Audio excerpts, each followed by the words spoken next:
মানুষের তিন ধরনের মৃত্যু হয়। এক নম্বর হলো যারা মুনাফিক, কাফের, বেঈমান হয়ে মারা যায়। তাদের সামনে যখন মালাকুল মউত ফেরেশতা আজরাইল আসবে, আজরাইল আলাইহিস সালাতু সালামের পোশাকটা থাকবে হলো কালো বর্ণে। দেখে বেঈমান কাফের চিৎকার মারতে থাকবে, এত জোরে চিৎকার মারবে, আমাকে বাঁচাও, আমাকে বাঁচাও। কিন্তু পাশে মানুষ থাকবে, দাঁড়িয়ে বসে থাকবে, মানুষ শুনতে পারবে না তার চিৎকারটা। যেমন রাত্রিবেলা মানুষ যদি বুবায় ধরে, লোকেরা আত্মনাদ করে চিৎকার মারে, ভয়ে কম্পিত হয়, পাশেই তার স্ত্রী, পাশেই তার স্বামী শুয়ে থাকে, বোবা ধরার কারণে সে চিৎকারটা শুনতে পায় না। তেমনি ভাবে বেঈমান কাফের হয়ে যারা মারা যাবে, ওই মালাকুল মউত ফেরেশতাকে দেখে তার চেহারা বিবর্ণ হয়ে যাবে, অন্যরকম হবে, এবং মালাকুল মউত ফেরেশতার চেহারা দেখেই শুধু আত্মনাদ করতে থাকবে, আমাকে বাঁচাও, আমাকে বাঁচাও। কিন্তু দুনিয়ার কেউ শুনতে পারবে না। ওই বেঈমানের যখন রূহটা উঠাইয়া নিতে যাবে, এত কষ্ট হবে, এত কষ্ট হবে বেঈমানের, কাফের মুশরিক বেঈমানের কষ্ট হবে। তাজা ছাগলের চামড়া খুলিয়া যদি লবণ মারা যায়, মরিচ গুঁড়া করে মারা যায়, যত কষ্ট হয় ওর চাইতে বেশি কষ্ট বেঈমান নাফরমান বান্দাদের রূহটা উঠানোর সময় বেশি কষ্ট হবে। দুই ধরনের মরণ হলো, যারা মুমিন হয়ে মারা যাবে, ইমানদার হয়ে মারা যাবে। আল্লাহ রাব্বুল আলামিন বলেছেন তাদের সামনে মালাকুল মউত ফেরেশতা যখন পাঠায়া দিব, এবং ওই মালাকুল মউত ফেরেশতাকে দেখে এত আনন্দিত হবে, এত খুশি হবে।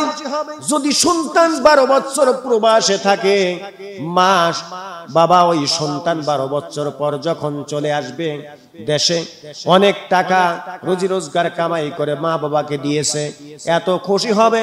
সন্তান বুকের মানিককে বুকে কোলে করে নিয়ে বুকের মধ্যে জড়িয়ে ধরে বলবে, বাবা 12টা বছর একসঙ্গে খাইতে পারি নাই, একসঙ্গে ঈদের মাঠে যাইতে পারি নাই, একসঙ্গে কোনোদিন বসে কথা বলতে পারি নাই, বাবা এত আনন্দিত হবে, এত আনন্দিত হবে।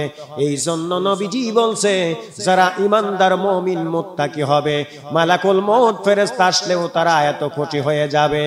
এবং ওই মালাকুল মউত ফেরেশতা মুমিন বান্দার যখন হাত দিয়ে ঢুকতে চাইবে রূহটা ওঠানোর জন্য, ওই সময় মুমিন বান্দার হাত এর জবান খুলে বলবে, ওগো লোক ফেরেশতা শোনো, না না না, এই মুমিন বান্দা আল্লাহর গোলাম হাত দ্বারা জীবনে কোনোদিন পাপাচার কাজ করে নাই, এই হাত দ্বারা অন্য মানুষের গাছের কোনোদিন একটা ফল পেরে খায় নাই, এই হাত দ্বারা ওই অন্য মানুষের গালে কোনোদিন থাপ্পড় লাগায় দেয় নাই, হাত দিয়ে তোমাকে ঢুকতে দেওয়া হবে না, হাত দিয়ে তোমাকে ঢুকতে দেওয়া হবে না।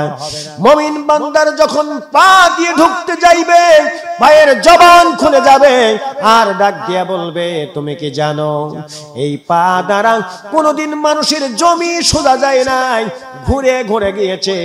এই পা দ্বারা যখন মসজিদের আজান শুনেছে, এই পা দিয়ে হেঁটে হেঁটে মসজিদের দিকে চলে যাইতো নামাজ আদায় করার জন্য। এই পা দ্বারা হেঁটে হেঁটে জীবনে কোনোদিন যাত্রা প্যান্ডেল গান বাজনা শুনতে যায় নাই। যখন কোরআনের মাহফিলের কথা শুনছে, এই মুমিন বান্দা পা দিয়ে আল্লাহর গোলাম ওই জান্নাতের বাগানের মধ্যে বসেছে, যাও খবরদার খবরদার, পা দিয়ে ঢুকতে দেওয়া হবে না। এমন করে কুরঙ্গ প্রত্যঙ্গ দিয়ে যখন ঢুকতে চাইবে, বড় কঠিন হয়ে দাঁড়িয়ে যাবে। মুসলমান যারা মুমিন হবে, ইমানদার হবে মুসলমান, এদেরকে যখন রূহটা ভিতর থেকে উঠাবে, সুন্দর করে উঠাবে, যেমন গিলাস ভর্তি পানি থাকলে ওই পানি জমিনে ঢেলে দিতে যত বাধা সৃষ্টি হয় না, এর চাইতে ইজি করে সহজ করে মুমিন বান্দা, ইমানদার মুত্তাকি বান্দার রূহটা উঠায়া নিবে। 3 ধরনের মরণ হলো। 3 নম্বর হলো শহীদের মরণ, যারা স্বাদ গ্রহণ করবে। আল্লাহ রাসূল বলছেন, তাদের ভিতর থেকে রূহ যখন মালাকুল মউত ফেরেশতা উঠাবে, কতটুকু কষ্ট হবে। একটা চিমটি যদি কোনো মানুষের শরীরে কাটা যায়, ওই চিমটি কাটতে যত ব্যথা পায় না, এর চাইতে সহজ করে ওই শহীদের মরণটা হয়ে যাবে। এই জন্য মুসলমান ভাইরা শহীদে মরণের দরকার। আল্লাহর জমিনে আল্লাহর দ্বীনকে প্রতিষ্ঠিত করতে গিয়ে এই জমিনে যদি এক ফোঁটা রক্ত তুমি ফেলিয়ে দিতে পারো, ওই কাল কিয়ামতের ময়দানে মানুষগুলো রক্ত মাখা জামা নিয়ে হাজির হয়ে যাবে, শরীরে শুধু রক্ত আর রক্ত, শরীরে শুধু রক্ত আর রক্ত। তখন মানুষগুলোকে দেখে ফেরেশতা বলবে, আল্লাহ তোমার এই কোন দল মানুষগুলো তোমার গোলাম, শুধু গায়ে তাদের রক্ত, জামার শরীরের মধ্যে রক্ত। বলে শোনো, ওরা পৃথিবীর জমিনে বেঁচে থাকার কালে এবার আমার দিনকে বিজয় করতে গিয়ে, আমার দিনকে বিজয় করতে গিয়ে এক ফোঁটা রক্ত জমিনে ফেলিয়েছিল। আমি আল্লাহ তাআলা ওর শরীর থেকে ওই ফোঁটা রক্তটা আমি আল্লাহ তাআলার দরবারে বড় কবুল হয়ে যায়।